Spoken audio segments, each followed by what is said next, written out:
El INASIF confirmó la identidad de los restos localizados en zona 11 capitalina. Más adelante tendremos los detalles de quién era esta persona. Una maniobra imprudente casi termina en tragedia en Cobán, Alta Verapaz, cuando un pick-up impactó a dos motociclistas, quienes salieron proyectados contra la pared de una vivienda. En el marco del Día del Maestro, estudiantes de la escuela Víctor Nicolás Aguilar Vázquez rindieron homenaje a sus docentes y reconocieron la trayectoria de uno de ellos por su larga carrera. ¿Cómo podemos manejar mejor las deudas? El coach financiero Walter Martínez nos comparte algunos consejos para mejorar nuestra administración económica. La comunidad internacional comenzó a enviar ayuda a Venezuela tras los terremotos del 24 de junio, mientras miles de afectados permanecen a la espera de asistencia humanitaria. Con más de 17 años de trayectoria en la balada romántica, el cantante guatemalteco Carlos Cuéllar nos acompañará más adelante para hablar de su próxima presentación.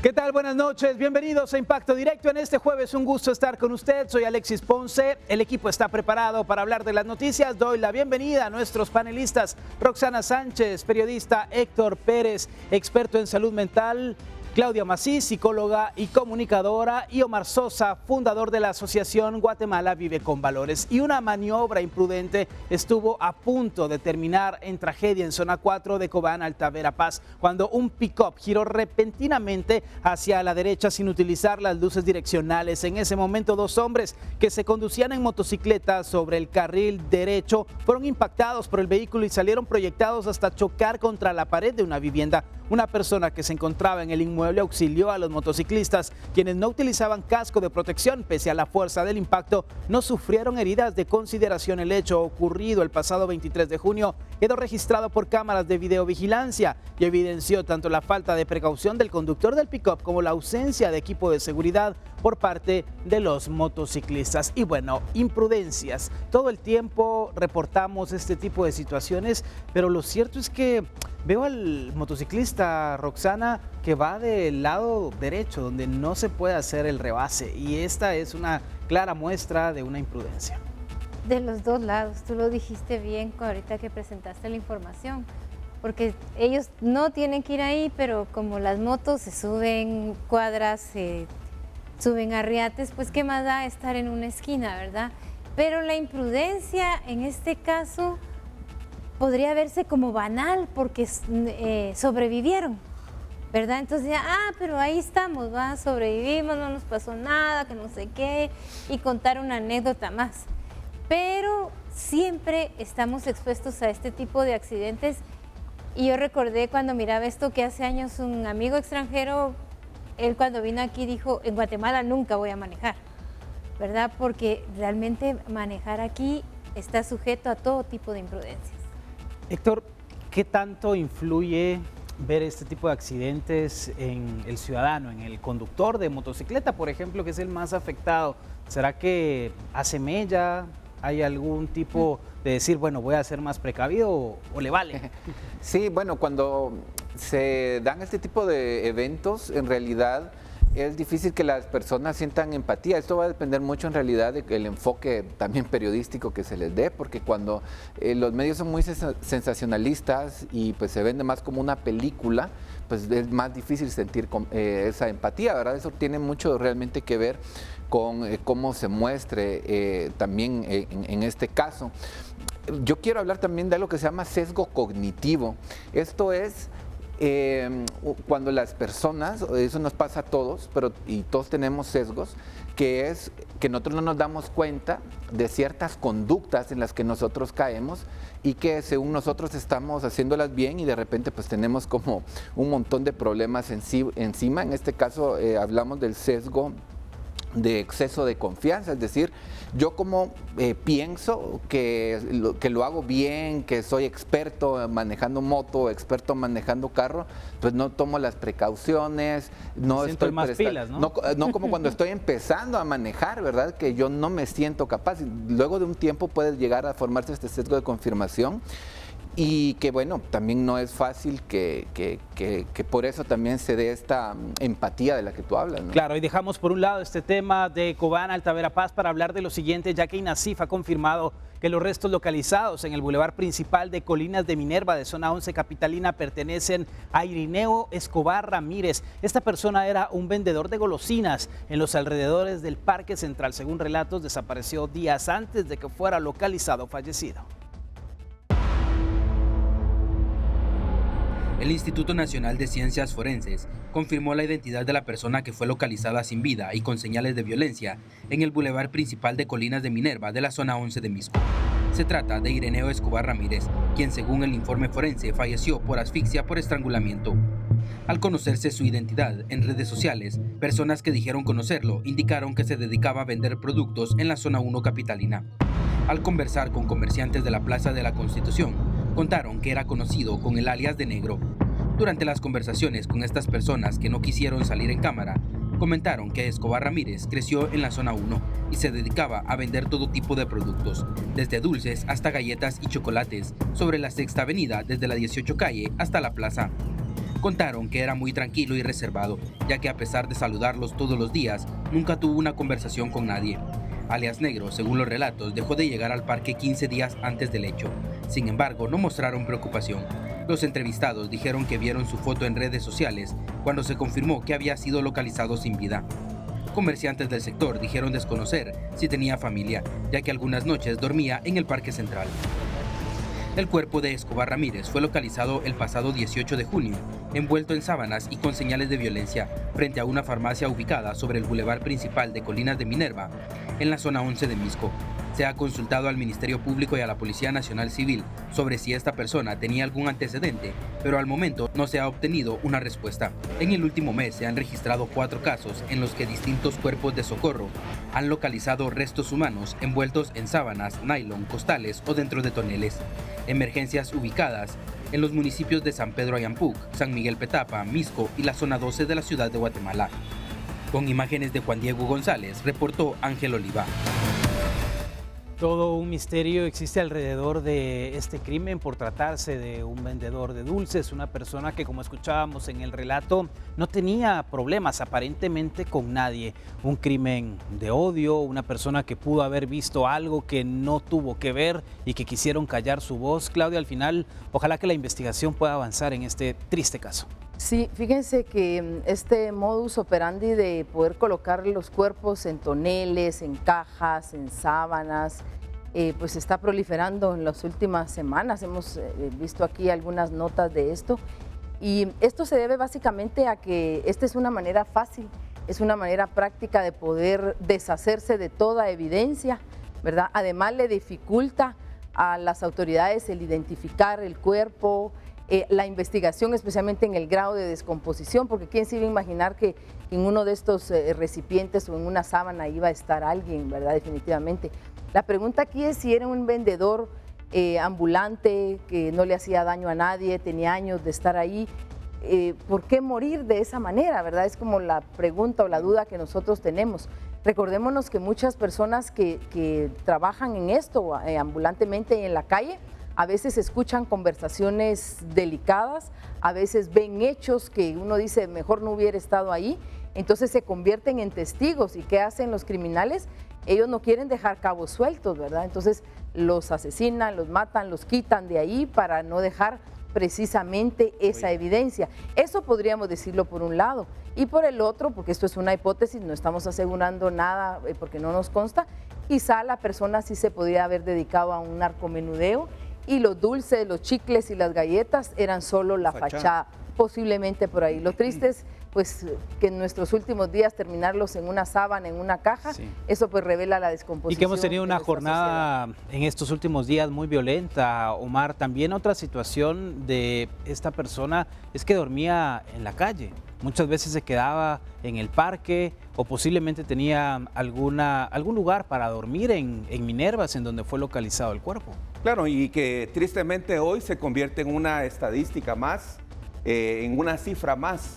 El CIEN, el Centro de Investigaciones Económicas Nacionales, junto a Fundesa, Dicen que solamente en el mes de mayo, 297 muertes violentas. De esas 297, 35 eran mujeres. Entonces, aquí lo triste es que lo más importante y lo más bello que se tiene es la vida. Pero para nuestras autoridades simple y sencillamente son una estadística más. ¿Y por qué lo digo de esa manera? Porque realmente no se ve un plan verdaderamente contundente y poderoso donde esa cifra pueda ir disminuyendo. Yo no digo que todo sea perfecto, ¿verdad? Eso sería mentira. Pero realmente sí se espera que obviamente las muertes violentas, máxime mujeres también, vayan a la baja. Ojalá que todo este tipo de reflexión sirva para que alguna autoridad que nos pueda estar viendo en este momento diga, bueno, es momento de, con todo, ya que tenemos un Ministerio Público nuevo, ir como un tren con toda velocidad y con toda fuerza para que este tipo de situaciones no sigan pasando.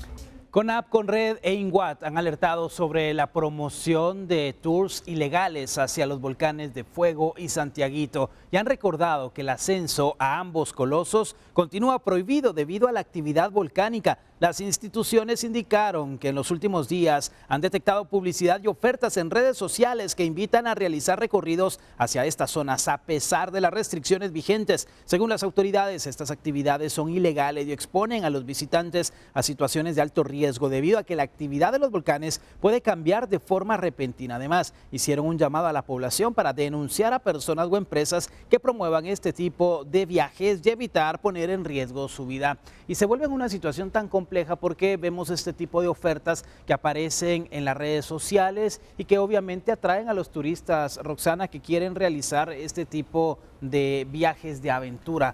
Sin embargo, acá también se debería de considerar, en la medida de lo posible, un control en los ascensos principales de estos colosos. Sí, además, la vez pasada lo mencioné, de que el INGUAT decía que uno debía buscar a guías turísticos aprobados y justamente ellos ahora crearon un código IQ, ¿verdad? Entonces, si usted quiere saber si está yendo con una persona confiable que no lo va a ir a exponer por el sencillo de hecho de lucrar con la subida del volcán, verifique eso, ¿verdad? Y luego, ver algo en las redes sociales, pues, como decía mi abuelita hace mucho, en redes sociales te ofrecen el oro y el moro, ¿verdad? Le pueden ofrecer subir el volcán, bajarlo y todo, pero ¿está usted seguro que está yendo con alguien que realmente va a garantizar que usted baje bien de ese volcán, que usted suba bien de ese volcán? Además, no es solo subirlo, allá voy, tiene que haber una preparación, ¿verdad? Hay personas que subiendo se quedan a la mitad porque no tienen la preparación adecuada. Entonces, necesitan calzado, el vestuario, la hidratación. Ajá. Hay que saber el paso y el ritmo que llevar, etcétera, ¿verdad? Y luego, ¿hasta dónde va a llegar? Porque hace poco vimos un video de una persona que ahí posando y cuando explotó el volcán, que tuvo una explosión, casi se mueren, ¿verdad? Y lo que pasa es el famoso dicho, tal vez aquí Héctor nos explica más, a mí no me va a pasar. Y la aventura, y como tú dices, me llama la atención, quiero ir y me escalo ese volcán, me da mal de montaña, que ya les dije que es por arriba y por abajo y no saben qué hacer. Y si no van con un guía que esté debidamente certificado, peor va a estar la cosa. Una persona que conozca el área y que sepa cómo actuar en determinadas situaciones, ese riesgo que nos gusta correr como seres humanos, el llevar al límite las situaciones, Héctor. Sí, bueno, lo que pasa es que, no sé si ustedes se han puesto a pensar, pero todo lo que es prohibido gusta, llama la atención. Y esto, digamos, podemos verlo desde un punto de vista biológico, como lo escaso era importante, digamos, cuando vivíamos en la selva, como para los seres humanos primitivos era importante el poder conseguir ciertos beneficios. La comida, por ejemplo, si era escasa, era importante.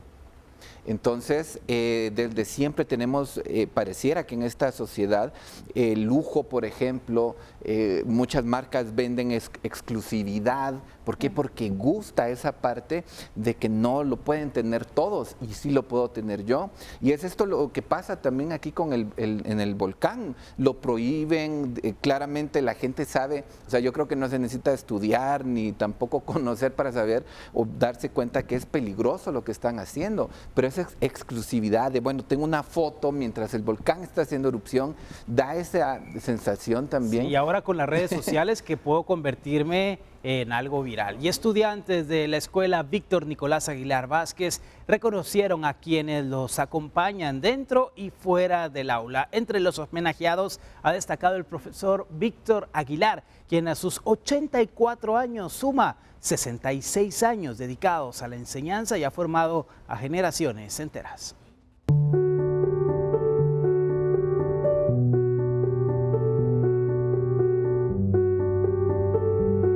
Ser maestro es más que una profesión, es una vocación de servicio, de amor y en muchos casos de acompañamiento, ya que hay niños que no solo aprenden a leer y a escribir, sino también necesitan un referente, alguien que esté con ellos. De vez en cuando sí es difícil hacer su trabajo y se necesita mucho esfuerzo y dedicación. Para mí es una segunda madre o padre que nos enseña todos los días y nos educa. Muchísimas gracias a los maestros por tenernos paciencia, por cuidarnos en cualquier momento y por enseñarnos muchas cosas. Me han enseñado mucho y que a ellos mucho los quiero y también que son muy especiales para nosotros. Los estudiantes no solo se quedarán con los conocimientos que les enseñan, sino con todos los consejos y acompañamiento que brindan en el día a día. Bendecida y agradecida con Dios por la oportunidad de poder educar a nuestros niños que son el futuro de nuestro país. El profesor Víctor Aguilar tiene 84 años de edad y 66 siendo maestro. Incluso la Escuela Oficial Rural Mixta número 829 lleva su nombre, Víctor Nicolás Aguilar Vázquez, y ha enseñado a por lo menos 6 generaciones. Pues lo más gratificante de mí para ser maestro es lograr hacer cambios en la vida de los niños a través de un buen cuerpo docente que tiene dedicación, amor y entrega hacia los niños. El profe Víctor, como cariñosamente lo conocen, señala que aunque la escuela ha avanzado, aún falta mucho por hacer y pide al Mineduc tomar en cuenta lo que es necesario. Yo me siento bastante satisfecho, pero falta mucho por hacer porque desde que vine aquí a la escuela me he dado cuenta que todos los servicios no llegan a esta comunidad a pesar de estar tan cerca de la capital. Doy un ejemplo, por ejemplo, no hay un instituto de educación básica para que continúen sus estudios los alumnos que salen de sexto grado de las diferentes escuelas de la zona 10 de Misco. Los estudiantes de la escuela realizaron actividades para conmemorar el Día del Maestro y homenajear a quienes los forman y educan cada día. Que disfruten su día y que siempre los vamos a querer. ¡Feliz Día del Maestro! Reportó Mabel Saucedo y Moisés Sheck. Qué linda historia la del profesor Víctor a sus 84 años, 66 años de carrera. Estaba haciendo las cuentas, tenía 18 años cuando comenzó en este enorme y lindo trayecto de la enseñanza. Así que felicitaciones a todos los docentes, a todos los maestros que dedican su tiempo para poder formar generaciones. Y también aquí a mis compañeros, porque hay algunos que son profesores. Claudia, hay un significado muy importante en el Día del Maestro, porque son formadores de generaciones. Sí, hay una frase muy linda del filósofo, el periodista y el diplomático José Martí, que dice: me hice maestro y es hacerme también creador. Definitivamente hablábamos aquí con Omar, hay maestros de profesión y hay maestros de vocación. Y nosotros queremos agradecer a todos aquellos que con amor enseñaron.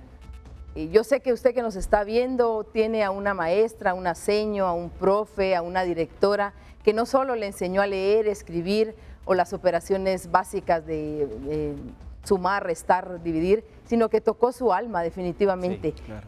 Confió en nosotros, creyó en nosotros y les voy a decir algo, parte de nuestra personalidad, parte de la profesión que hacemos hoy día tiene la huella de ese maestro o de esa profesora. Así que muchísimas gracias, desde acá los abrazamos y síganlo haciendo con mucho amor porque eso cambia vidas. Y los centros educativos que se convierten en el segundo hogar, lo decía una de las niñas estudiantes, del significado que tiene para ella ir todos los días a aprender, a educarse en este centro educativo, Omar. Totalmente de acuerdo y mira, qué bonito realmente cuando en ese centro educativo que se convierte en un hogar más, pues uno encuentra, por ejemplo, a un José María Estribe Balaguer, fundador del Opus Dei, cuando dice: maestro, tremenda vocación y responsabilidad la que tú tienes de transformar la vida de otros que sin ser tus hijos se convierten en tus hijos, de otros que sin ser tus hermanos se convierten en tus hermanos. Yo recuerdo al profesor Rosales, allá en mi querido Adrián Zapata, que tuve el privilegio de ser presidente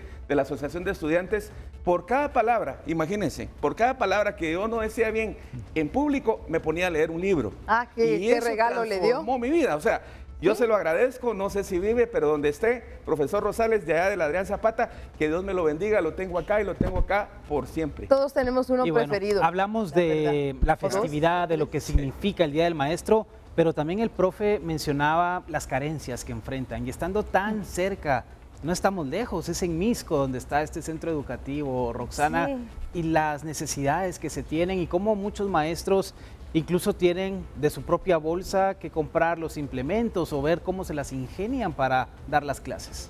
No, ¿sabes qué? Yo incluso, imagínate, lleva 66 años trabajando en esta escuela, sabe bien las carencias que tienen, sabe bien que los gobiernos siempre fallan y a veces entonces yo me admiré de que lo siga pidiendo, porque cualquiera diría, "Ay, ya no pido nada, mejor sigo yo haciendo mi chance", pero eso te da una idea de que es un maestro de vocación, que todavía tiene la esperanza que algún gobierno, usando debidamente nuestros impuestos, equipe bien a las escuelas, ¿verdad? Incluso yo ahorita le decía aquí a Héctor, qué raro con esa carrera, no sé si ya le dieron la orden Francisco Marroquín, ¿verdad? Porque hoy el presidente condecoró a varios maestros con esto, entonces si no lo logró este año el señor, creo que se lo merece el año entrante, porque ahí tienes a un maestro de vocación, como dijo Claudia, no es un maestro de profesión, porque 66 años ahí formando generaciones dice mucho. Sí, definitivo. Y bueno, Héctor, ¿cómo es esa parte de la vocación, de que yo nazco con, no sé si sea un don o una habilidad para poder realizar ciertas actividades? Sí, bueno,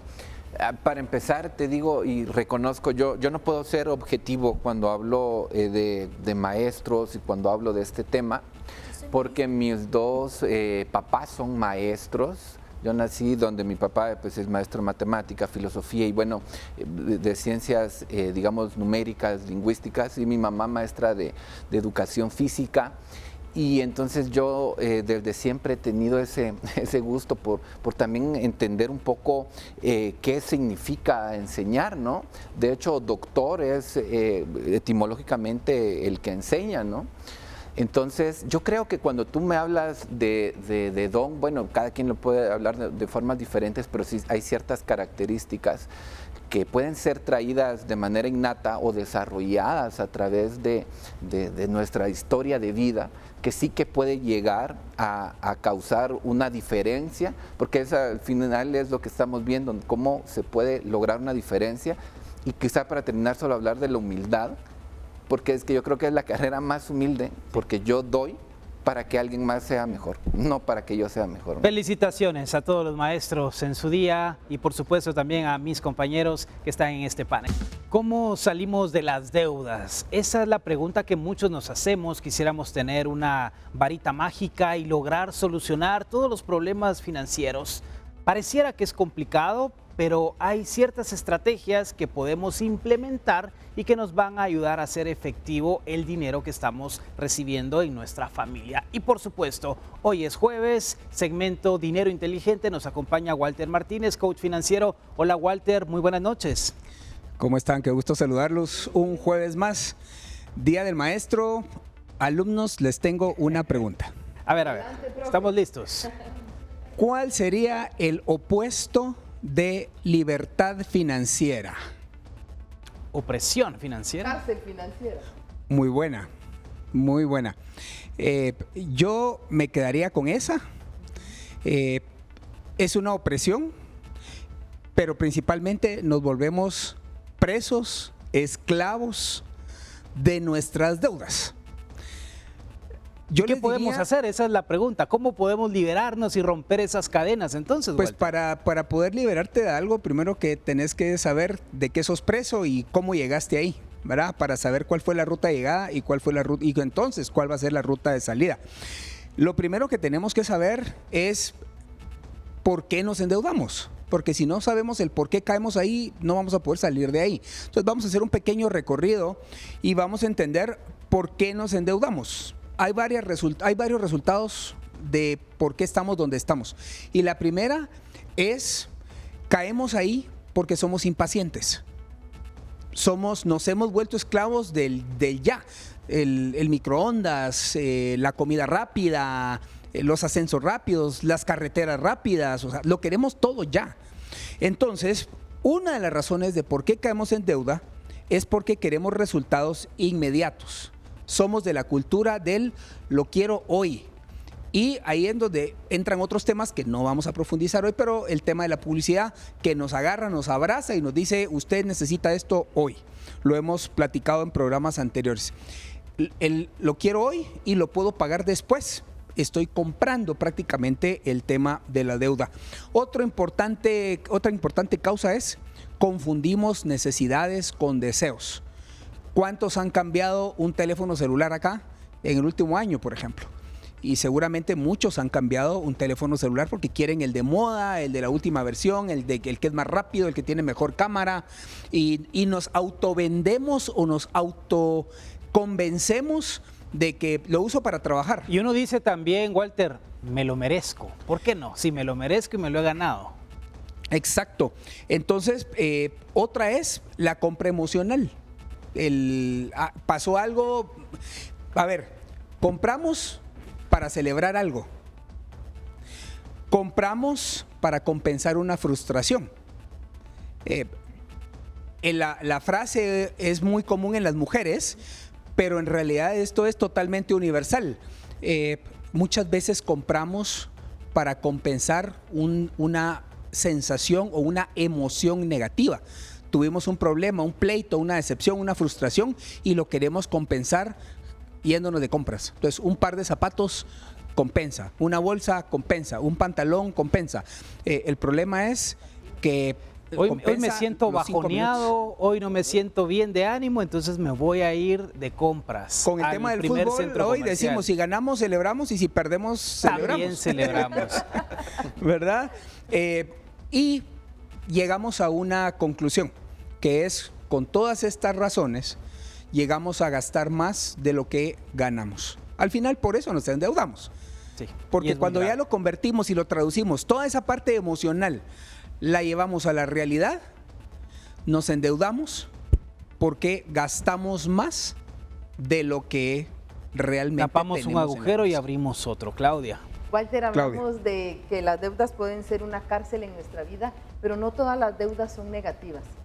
Existen en algún momento de nuestra vida algunas deudas que son necesarias, como por ejemplo la compra de una casa o un vehículo, si ese va a ser el transporte o la herramienta de trabajo. Entonces también sería bueno ver la otra parte de que no satanizar a todas las deudas, porque hay unas que sí son necesarias. Yo quizá no tengo el millón o el medio millón que vale mi apartamento o la casa, y eso sí me va a permitir pues más comodidad y poder tener una mejor vida. Correcto. Tocaste un punto que estaba dentro de prácticamente no las conclusiones, pero sí la recta final de hoy, y es: la deuda en sí no es mala. El tema es por qué y para qué nos estamos endeudando. Claro. Y entonces vamos a partir un concepto. Existe lo que se llama deuda buena y deuda mala. Y lo vamos a resumir de esta manera muy simple.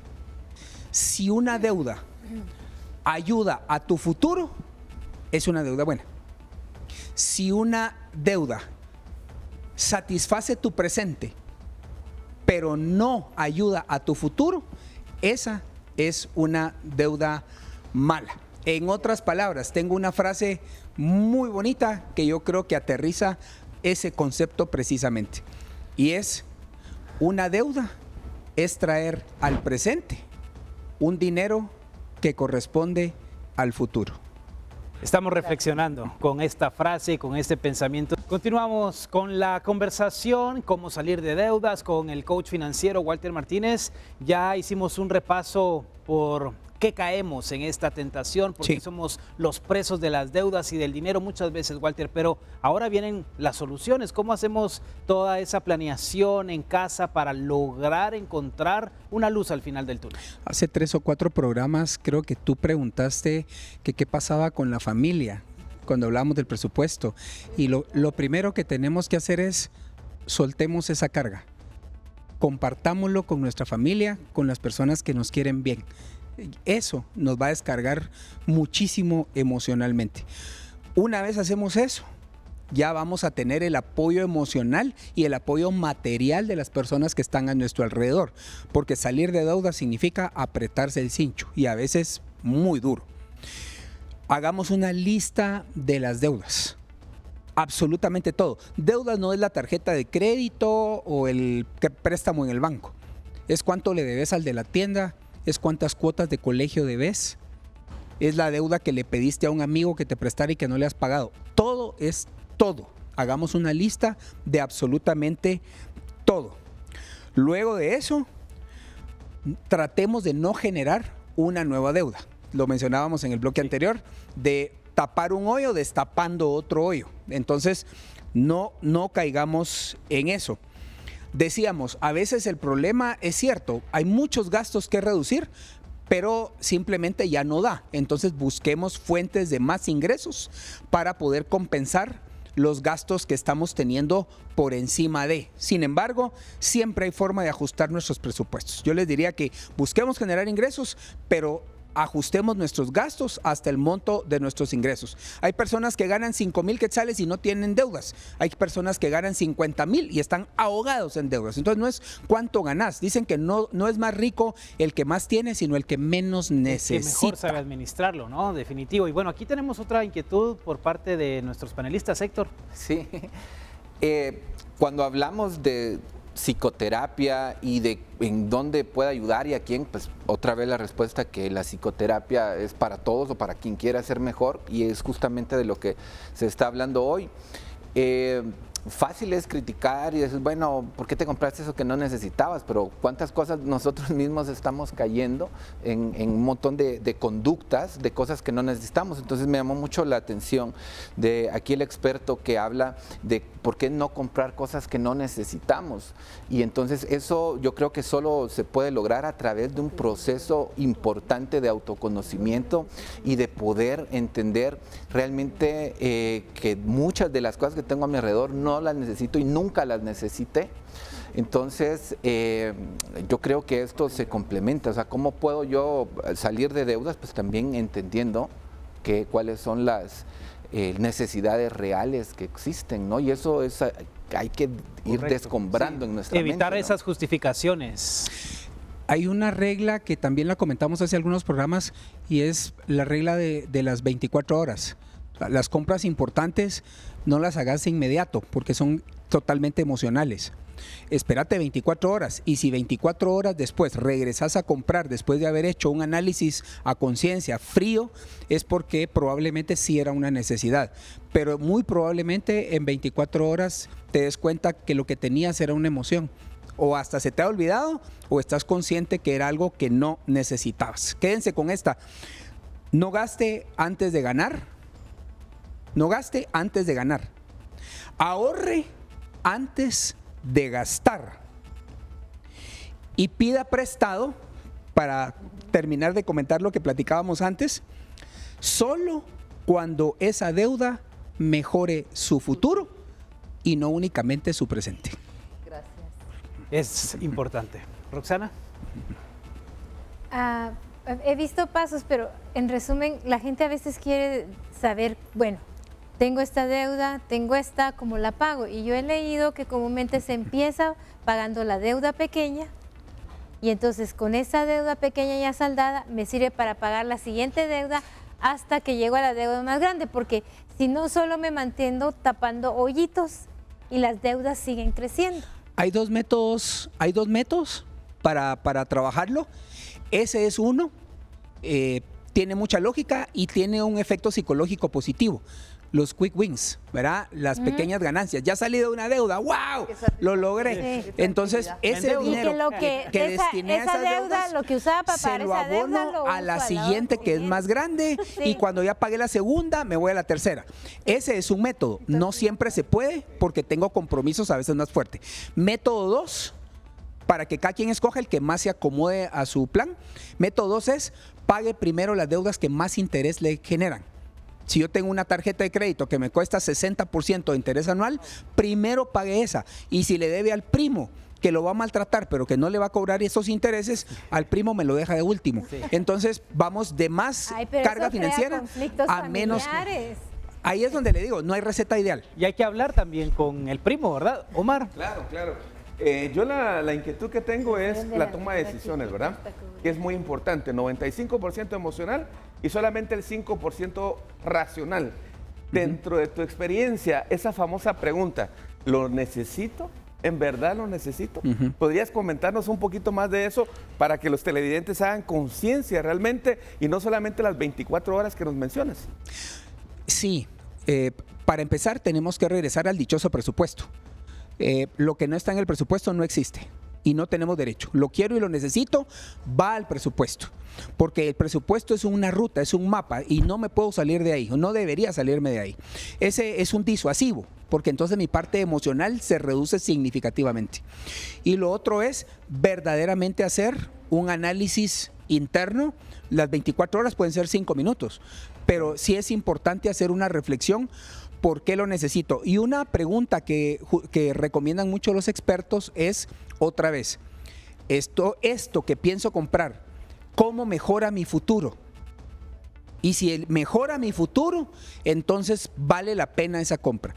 Pero si yo veo en el futuro que lejos de ganar voy a perder y ese activo, esa compra, no me va a generar un beneficio a futuro, muy probablemente es algo que no necesito.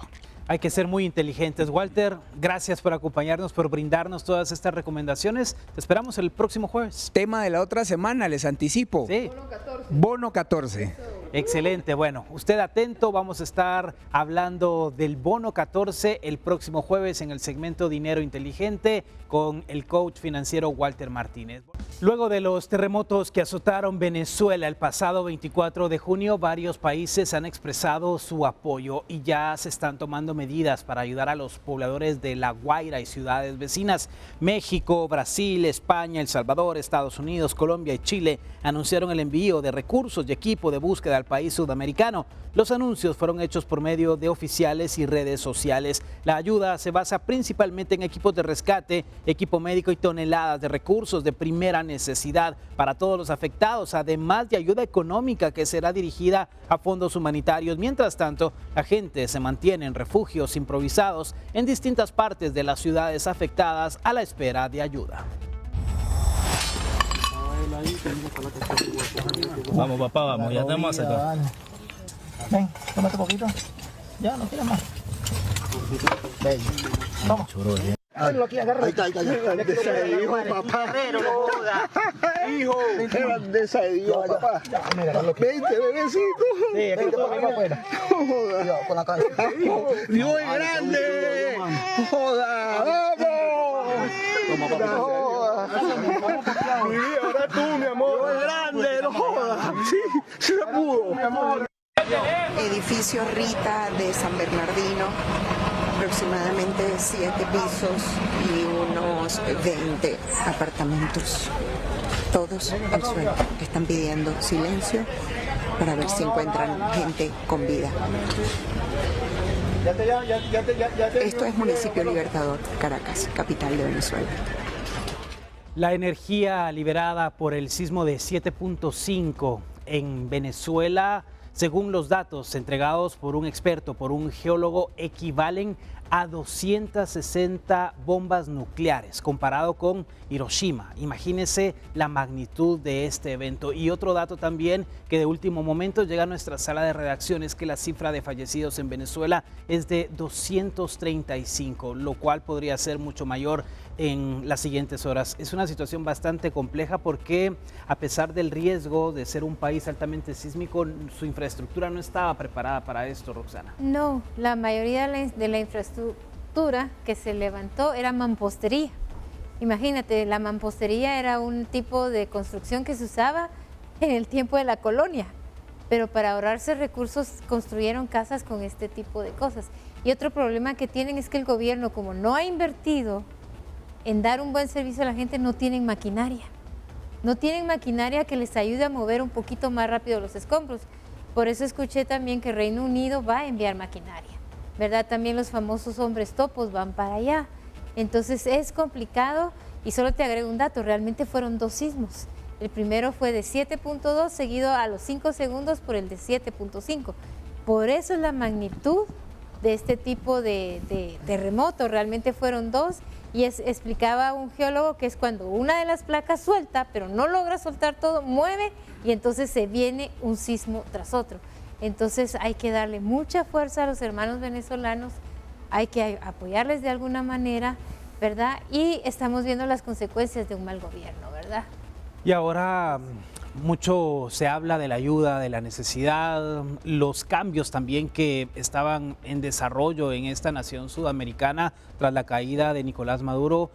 Pero Venezuela hoy está golpeada por esta situación y vemos las imágenes como lo que compartíamos con este bebé saliendo, también otras que se han viralizado de personas mayores rezando, abrazándose en un momento tan difícil. ¿Cómo esto nos hace tan vulnerables y tan pequeños a la vez, Claudia? Mira, nunca estamos preparados para un terremoto, aunque tengamos estrategias o aunque tengamos un plan, porque miren, el terremoto es un quiebre no solo físico del país, sino también de la seguridad y de su estabilidad.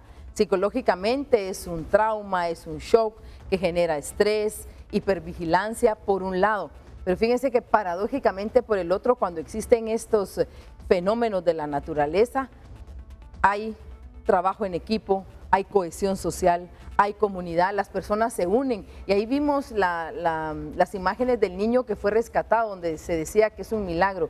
Yo siempre he creído que en maremotos, terremotos, tsunami, siempre está la mano de Dios, siempre hay un milagro. De veras, Dios nos acompaña, Dios nos ayuda, y especialmente a las criaturitas como los niños, como los perros. Así que nosotros desde acá pues nos solidarizamos con este país, porque sabemos que un terremoto deja no solo pérdidas materiales, sino muerte, dolor, y sabemos que van a salir adelante con esto. Así que nuestra solidaridad con los venezolanos en este momento tan difícil. Y hoy en Impacto Directo nos acompaña el cantante guatemalteco Carlos Cuéllar. Vamos a hacer un repaso por su trayectoria, conociendo un poco de él, pero vamos a arrancar esta noche aquí en Impacto Directo con música para ambientarnos, porque estamos en jueves y porque también más adelante le vamos a estar presentando información de la presentación que tendrá este fin de semana en el Teatro de Cámara. Así que Carlos, buenas noches, un gusto tenerte por acá en Impacto Directo, bienvenido. Muchas gracias por la invitación y esperamos ahí platicar de todo un poco. La música, la nostalgia, sabemos Carlos que tus gustos musicales van por el Puma, también por el príncipe de la canción, José José. Así que hoy, ¿qué nos vas a interpretar? Vamos a abrir con algo de José José, porque ese es el título cabalmente del concierto Eternamente Romántico. Bueno, adelante Carlos, muchísimas gracias por estar aquí. Gracias.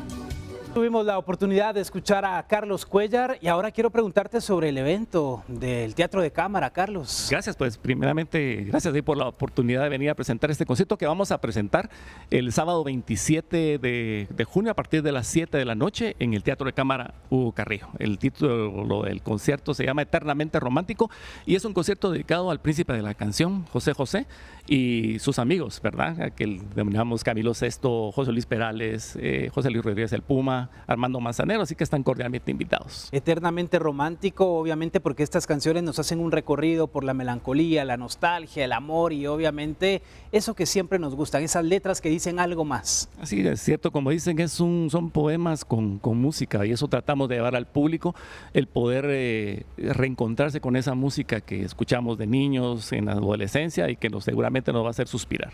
Carlos, las entradas, ¿dónde se pueden obtener? Fácil, se meten a cualquier buscador, ponen Festival de Junio 2026 y ahí los va a llevar buscan la fecha del concierto Eternamente Romántico, sábado 27, y ahí pueden comprar sus entradas. Carlos, muchísimas gracias por acompañarnos aquí en Impacto Directo. A todos los panelistas. A los panelistas también y a usted en casa por estar en nuestra sintonía. Hasta mañana.